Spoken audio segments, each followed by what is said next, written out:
Yeah, I wanted to clear this up too.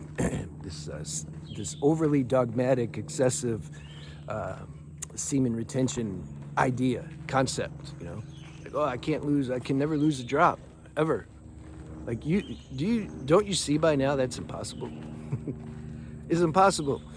Even if they put on one of those. I remember when I used to watch the porn back in the day. I, there was a video. There's a video about damn bugs are out because it's summer. These she put this contraption on his penis so he couldn't. The Japanese porn's like the craziest, and so then he couldn't touch it.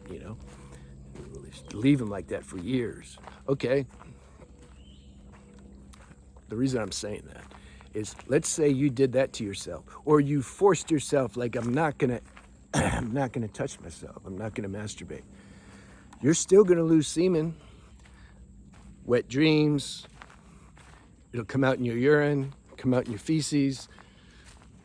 There's all these, like, the body takes care of it, because the whole point, the real essence, when we're talking about retention, means sublimation. Should say semen sublimation instead of retention. Retention is like, it's like cigarette retention. Like, I'm not gonna smoke. Yeah, you can do that. You can make yourself not smoke, and you're not gonna somehow, like, smoke's gonna start coming down your lungs. You see? You just put it down, that's it. Semen retention isn't like that.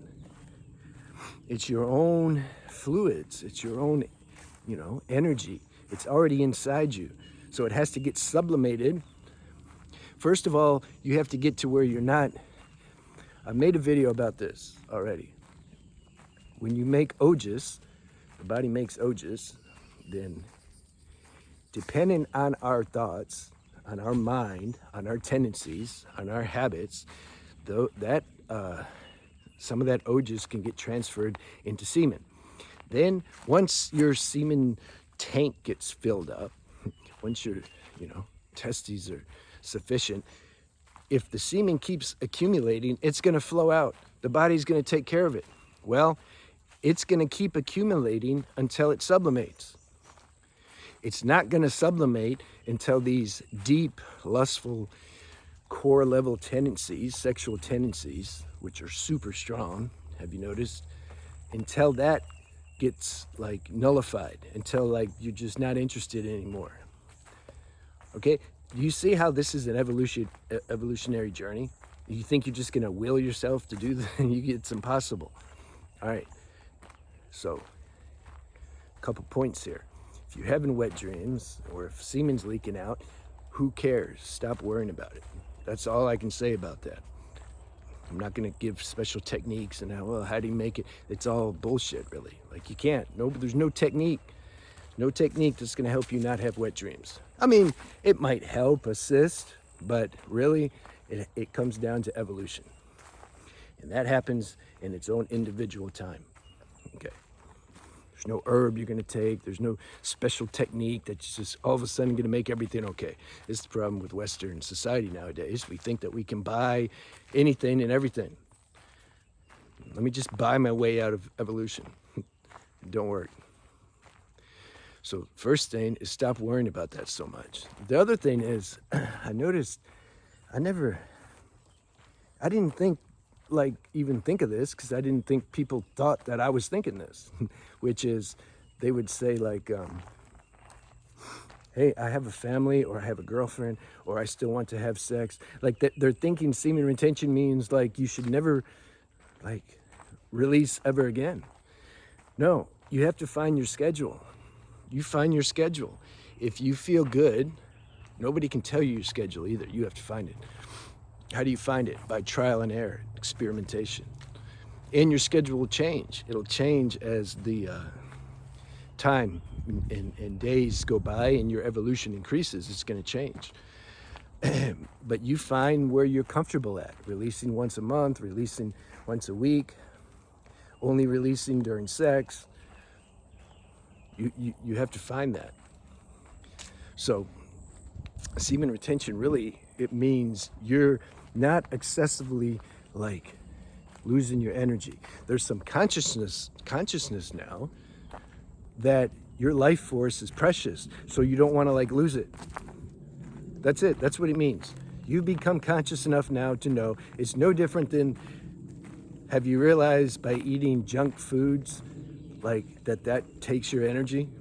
You think you can eat cakes and ice cream and pies all day, every day, and that will be the same as if you ate like more fresh fruits and vegetables and rice and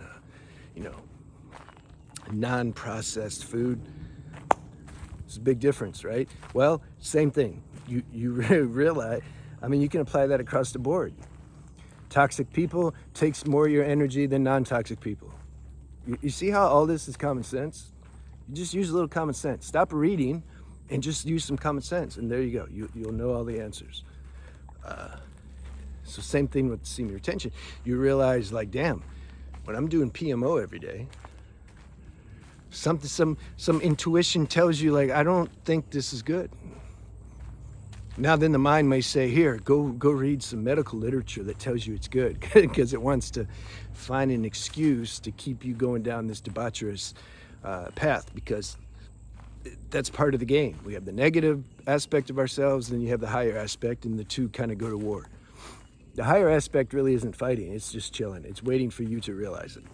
The negative aspect is the loud one, hey, do this and do that, and no, this person's stupid, and it's not true, and it's going to tell you to do all the things that aren't good for you. But it's going to come in very clever, manipulative way. So you have to catch that out.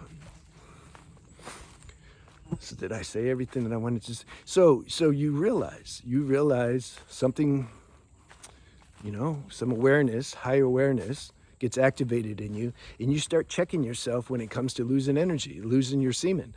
That's all that means.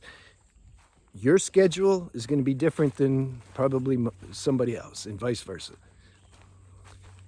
There's not many beings who just don't lose their semen anymore, no matter what. Those beings that do that, it's not a volitional choice. It's not like, yeah, I want to be, the ego says I want to be I want to be the best semen retention person ever. I'm going to be like Hercules. I'm like, no, it won't work. It won't work. It's an involuntary thing that happens. You just don't want to lose it. There's no point in losing it anymore. Even when you have sex, like, there's no point. Somehow there's just no point. Yeah, I don't know what else to say about that. But not everybody has the same situation. Not everybody's destined. God didn't ordain everybody never lose their semen. This planet wouldn't be populated. It wouldn't work. We all have our own individual journey. Some people have stronger genetics than others. They can get away with losing their discharging their semen, whereas others, they pay a heftier price because they have nervous system issues.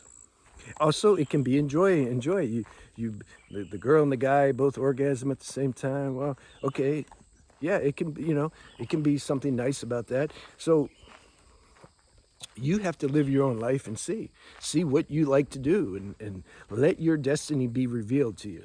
That's all. Don't follow what you hear in videos and books and what other people are saying that they do in their life. That's their life. It doesn't matter. What's your life? Who are you? What's your destiny? This is what you got to focus on. So that's my message. All right, I'll see you.